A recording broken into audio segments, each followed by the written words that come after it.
What happens when the greatest leader faces the ultimate nightmare scenario?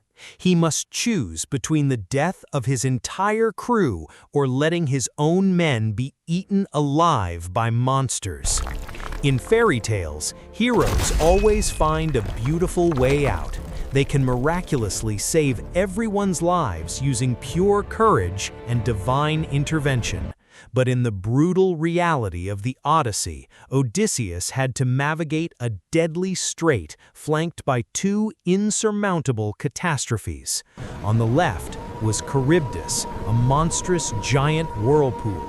If a ship sailed too close, it would swallow the entire vessel, dragging everyone to the ocean's bottom with zero survivors. On the right was Scylla, a six-headed monster hiding on the cliff. The witch Circe had previously warned Odysseus he must sacrifice 6 men to let the ship pass. As a leader, he chose to hide this horrifying truth.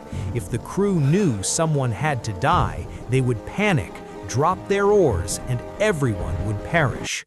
Fully armored and gripping his spears, Odysseus ordered the helmsman to steer forcefully away from the giant whirlpool. But doing so pushed the ship right against the right cliff. Everyone's eyes were fixed entirely on the death swirling in the waves below. No one realized the true reaper was plunging down from the darkness above. In a split second, Scylla struck down, snatching the 6 strongest men. She ripped their bodies violently upward to the cliff in a brutal instant. Odysseus heard his men screaming his name one final time in absolute despair. He stood with spears in his hands, yet was completely powerless to do anything. The ship escaped the strait, but this became the deepest psychological wound for Odysseus.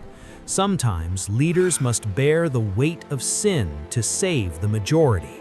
Fleeing death, they stumbled upon a beautiful island, but Odysseus knew well this was the sun god's island, and those sacred cattle were absolutely forbidden. What is the crew's fate? Hit subscribe to find out.